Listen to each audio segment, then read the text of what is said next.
मामू शख्स क्या होता है? इस सवाल पर आप भी चौंक गए ना? बिल्कुल ऐसे ही मेरे साथ बैठी हुई मेरी कज़न्स भी चौंक गई थी।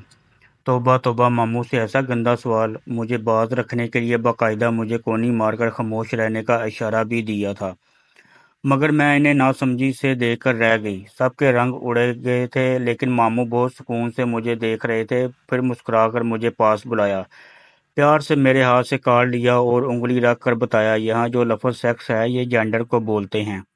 आपका कार्ड होगा तो फीमेल आएगा, मेरा होगा तो मेल आएगा। इनके बताने पर सालों में मुतमईन रही, कभी कोई तजस्सुस नहीं जागा। हाँ, अगर वो भी बाकी सब की तरह मुझे गुस्से से घूरते, कहाँ पढ़ा, कहाँ से सीखती हो ये सब, चलाते हो, या फिर मम्मा को आवाज़ देकर कहते, बाजी इस पर नज़र रखा करें और आइंदा इसे मोबाइल नहीं देना, तो मैं कभी भी ज़हनी मुतमईन ना हो पाती। इन्होंने सबसे पहले मुझ पर गौर किया कि ये सवाल मेरे ज़हन में कैसे आ सकता है।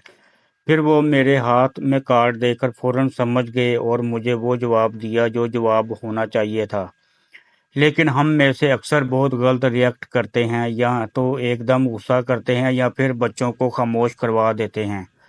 और बच्चे के तजस्सुस की इब्तिदा यहीं से होती है, मगर ये समझने की कोशिश कभी नहीं करते बच्चे ने आखिर ये सीखा कहाँ से। और ज़रूरी नहीं है बच्चे का जो सवाल आप समझते हैं बच्चा भी वही समझकर पूछ रहा हो। अपनी अक्ल को ज़हमत देने से पहले एक बार बच्चे की उम्र देखकर सोचा करें कि इसे मुतमईन कैसे करें, ताकि ये अपनी उम्र से पहले मुतजस्सिस ना हो और मासूमियत बरकरार रहे।